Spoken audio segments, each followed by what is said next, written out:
Hello, मैं हूं कुशाग्र सिंह। आज आपका फिर से स्वागत है मेरे एक नई वीडियो में। और आज हम जानेंगे इंडिया की बुलेट ट्रेन्स के बारे में, मतलब कि इंडिया में कहाँ कहाँ हाई स्पीड ट्रेन के प्रोजेक्ट्स लाए जा रहे हैं। फिलहाल मुंबई से अहमदाबाद के बीच में जो बुलेट ट्रेन का प्रोजेक्ट चल रहा है उसके बारे में भी हम जानेंगे। और हाई स्पीड ट्रेन के प्रोजेक्ट को लाने की हिस्ट्री क्या रही इंडिया में, हम ये भी समझेंगे आज। तो ये बात थी 2009 और 10 की रेल बजट की। उस समय पुणे से अहमदाबाद के बीच हाई स्पीड रेल कॉरिडोर का निर्माण का सोचा था, मतलब कि वहाँ पे बुलेट ट्रेन्स के निर्माण का सोचा था। इसके साथ साथ 5 अदर प्रोजेक्ट्स भी थे, लेकिन ये वाला सबसे ज़्यादा मेन और इम्पॉर्टेंट था। बाद में देखा गया कि पुणे से मुंबई के बीच में बहुत ज़्यादा घाट सेक्शन है, जिसकी वजह से उसकी जो कॉस्ट है वो काफ़ी ज़्यादा बढ़ जा रही थी उतने से स्ट्रेच में।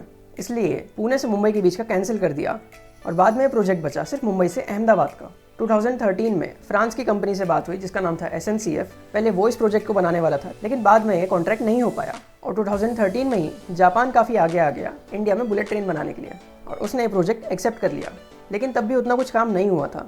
जैसे ही 2014 में मोदी सरकार आई तो इस प्रोजेक्ट पे कुछ ज़्यादा ही ध्यान दिया गया, क्योंकि हमारे PM को काफ़ी ज़्यादा पसंद है बुलेट ट्रेन्स। वो तो चाहते ही हैं कि इंडिया में बुलेट ट्रेन्स आए, इसलिए उन्होंने इस पर काफ़ी ज़्यादा ध्यान दिया। और उस समय जो जापान के PM थे शिंजो आबे, उनके साथ उन्होंने कई सारी मीटिंग्स की और बाद में इसकी पूरी डील फाइनल हो गई। मैं आपको बता दूं, JICA मतलब कि जापान इंटरनेशनल कोऑपरेशन एजेंसी, इसने इस प्रोजेक्ट की पूरी फंडिंग की और यही कंपनी इस प्रोजेक्ट को बनाएगी भी। साथ ही मैं आपको बता दूं, मेक इन इंडिया के तहत बुलेट ट्रेन्स का भी टेक्नोलॉजी ट्रांसफर किया जाएगा इंडिया को। उसके बाद एक नई एजेंसी NHSRCL का गठन किया गया, जिसका नाम है national high speed rail corporation limited. और इस प्रोजेक्ट का डेडलाइन रखा गया दिसंबर 2023 में। लेकिन आप तो जानते ही हैं कि बीच में कोरोना आ गया, जिस कारण से ये प्रोजेक्ट काफ़ी ज़्यादा डिले हो गया। लेकिन इससे भी बड़ी वजह थी महाराष्ट्र गवर्नमेंट। अब ये प्रोजेक्ट 3 स्टेट से होकर गुजर रहा है, महाराष्ट्र, गुजरात और एक UT है दादरा एंड नगर हवेली। अब दादरा एंड नगर हवेली और गुजरात में लगभग लैंड एक्विजिशन का काम हो चुका है, लेकिन महाराष्ट्र में ये चीज़ बहुत ज़्यादा डिले हो गई, क्योंकि यहाँ पर गवर्नमेंट चेंज हो गई। और जो प्रेजेंट गवर्नमेंट है महाराष्ट्र की, मतलब कि उद्धव ठाकरे सरकार, तो इन्हें बुलेट ट्रेन ज़्यादा पसंद नहीं है, इसलिए इन्होंने बिल्कुल भी लैंड एक्विजिशन नहीं किया। काफ़ी ज़्यादा डिले हो गया और बुलेट ट्रेन के प्रोजेक्ट की डेडलाइन को सीधा 5 साल बढ़ा दिया गया, मतलब कि अक्टूबर 2028 में। अब आप सोचिए कि कितना बड़ा डिले हो चुका है फिलहाल इंडिया की फर्स्ट बुलेट ट्रेन को आने में। और कोई भी प्रोजेक्ट के लिए मेन रहता है लैंड एक्विजिशन का काम, क्योंकि एक बार लैंड एक्विजिशन हो जाए, एक बार ज़मीन खरीद लिया जाए, उसके बाद उसमें बनाने के लिए ज़्यादा डिफिकल्टी नहीं जाती है। मेन सबसे ज़्यादा मुश्किल काम रहता है लैंड एक्विजिशन का, और उसी में महाराष्ट्र को काफ़ी टाइम लग रहा है। फिलहाल डाटा के हिसाब से महाराष्ट्र में सिर्फ 30% लैंड एक्विजिशन हुआ है पूरे प्रोजेक्ट का, जो कि बहुत ही कम है। पर कोई बात नहीं, भले ही ये प्रोजेक्ट धीरे हो रहा है, लेकिन होगा। इंडिया में एक दिन बुलेट ट्रेन जरूर चलेगी। मैं आपको बता दूं, ये टोटल 508 किलोमीटर का कॉरिडोर रहेगा, जिसमें 25 किलोमीटर सिर्फ टनल रहेगी, 9 किलोमीटर ब्रिज रहेगा। और इसमें एक सबसे ज़्यादा फेमस अंडर सी टनल बन रही है, मतलब कि समुद्र के नीचे में टनल बनेगी, और उसकी लंबाई रहेगी टोटल 7 किलोमीटर्स की। मतलब अब आप सोच सकते हैं कि कितनी बड़ी टनल रहेगी, और वो भी पूरे समुद्र के नीचे। मैं आपको बता दूं, इसका पूरा खर्चा आया है 1.1 लाख करोड़ का, जिसमें जापान 24 बुलेट ट्रेन को भी देगा साथ में।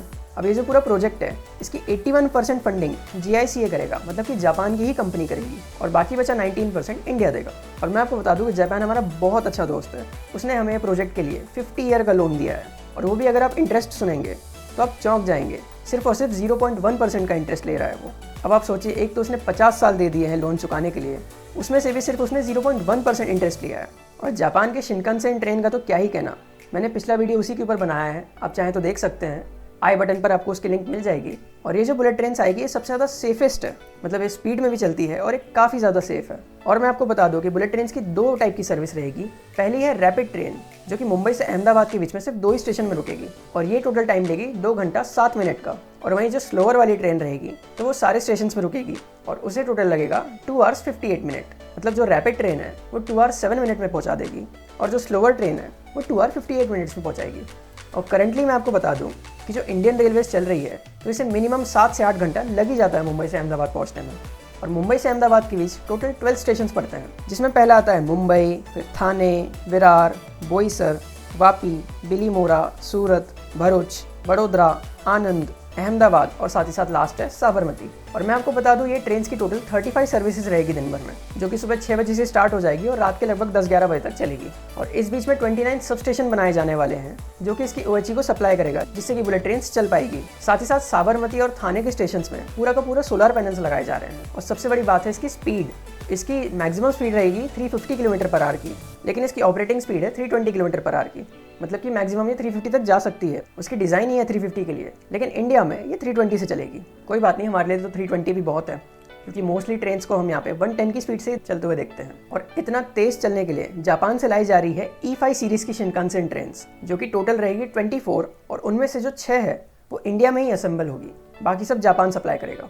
इसके लोको पायलट्स और इसके स्टाफ को ट्रेनिंग के लिए वडोदरा में ही high speed rail training institute खोला गया और पहले पूरा का पूरा जापान ट्रेनिंग देगा। उसके बाद इसकी ट्रेनिंग इंडिया में शुरू होगी। अब आपके मन में एक और डाउट आ रहा होगा कि इसका फेयर कितना होगा, तो मैं आपको बता दूं इसका मिनिमम फेयर रहेगा 250 रुपीज़। अब आप सोच रहे हैं कि बाप रे इतना कम, तो मैं आपको बता दूं इसे 2 छोटे स्टेशन के लिए 250 रहेगा, वो भी मिनिमम है। बाकी इसका मैक्सिमम फेयर जाएगा 3000 रुपीज़, मतलब कि मुंबई से लेके अहमदाबाद तक आपको 3000 रुपये देना पड़ेगा। मतलब मैं मानता हूँ कि इसमें पैसे तो ज़्यादा लग रहे हैं, पर ये वर्थ है उसके लिए। साथ ही मैं आपको बता दूं इसमें 2 क्लास रहेंगे, पहला है बिजनेस क्लास और दूसरा है स्टैंडर्ड क्लास। तो बिजनेस क्लास में रहती है 2x2 की सीटिंग और स्टैंडर्ड क्लास में रहती है 2x3 की सीटिंग। इसके डिपो रहेंगे साबरमती, सूरत और थाने में। साथ ही साथ मैं आपको बता दूं ये पूरी ट्रेन स्टैंडर्ड गेज में चलेगी। स्टैंडर्ड गेज क्या होता है, तो दोनों पटरियों के बीच में मतलब 1435 mm का गैप रहेगा, तो इसे हम स्टैंडर्ड गेज कहते हैं। और इसका ट्रैक्स तो पूरे अलग ही आते हैं, पूरा एलिवेटेड रूट पे रहती है। तो ये तो हमने समझ लिया पूरी तरह से Mumbai Ahmedabad high speed rail project के बारे में, जो कि जापान बना रहा है और इंडिया में भी जल्दी हमें शिनकानसेन देखने को मिलेगी। लेकिन इसके साथ साथ 11 और प्रोजेक्ट्स हैं जिन्हें 2051 तक भी बनाया जाना है। मतलब कि अब आप समझ लीजिए इंडिया में हर जगह बुलेट ट्रेन चलेगी, लगभग पूरे इंडिया में चलेगी। अब मैं आपको वो भी बता देता हूँ कि कहाँ कहाँ चलेगी ये। तो सबसे पहले तो इसमें आता है दिल्ली से वाराणसी, जिसका टारगेट रखा गया है कि 2031 में कंप्लीट होगा। इसमें दूसरा आता है दिल्ली से अमृतसर, जिसका टारगेट है 2051 में कंप्लीट होने का। थर्ड है दिल्ली से अहमदाबाद, फोर्थ है अमृतसर से जम्मू। ये सारे प्रोजेक्ट 2051 तक कंप्लीट होंगे। इसके बाद आता है वाराणसी से हावड़ा, जो कि 2031 तक कंप्लीट करने का सोचा गया है। इसके बाद आता है पटना से गुवाहाटी, ये भी 2051 तक कंप्लीट हो पाएगा। इसके बाद मुंबई से नागपुर के बीच में भी चलेगी हाई स्पीड ट्रेन, इसका भी कंप्लीट होने का टारगेट 2051 रखा गया है। इसके बाद मुंबई से हैदराबाद भी बनाएंगे और इसके बाद नागपुर से वाराणसी के बीच में भी बनाएंगे। मतलब कि अब आप समझ लीजिए कि इंडिया में चारों तरफ और साथ ही साथ सेंट्रल ये पूरा का पूरा कनेक्ट करा जा रहा है। इसके बाद इसमें 2 प्रोजेक्ट और रह गए, जो कि पहला है चेन्नई से मैसूर और दूसरा है हैदराबाद से बेंगलोर, जिनका कंप्लीट करने का टारगेट है 2051 का। अब आप समझ गए कि टोटल इंडिया में 12 कॉरिडोर्स रहेंगे बुलेट ट्रेन के।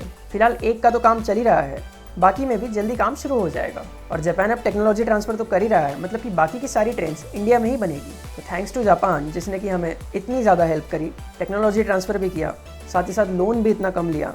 इससे ज़्यादा और हम क्या सोच सकते हैं। तो जल्दी कुछ ही सालों में आपको मुंबई से अहमदाबाद के बीच में बुलेट ट्रेन देखने को मिलेगी। आई होप आप सब उसमें सफ़र भी करेंगे। तो आई होप आज आपने काफ़ी सारी जानकारी जान ली होगी और साथ ही साथ काफ़ी कुछ नया भी सीखा होगा। बुलेट ट्रेन के ऊपर काफ़ी लोगों ने वीडियोज़ बनाए हैं, लेकिन वो छोटी छोटी जानकारियाँ देते हैं। मैंने आज आपको सारी जानकारी दे दी, तो अगर कुछ समझ ना आया हो तो आप कमेंट करें, मैं आपको उससे समझाने की कोशिश करूँगा। बाकी मिलते हैं किसी और वीडियो में ऐसी बहुत सारी जानकारियों के साथ। So thank you so much for watching this video. धन्यवाद।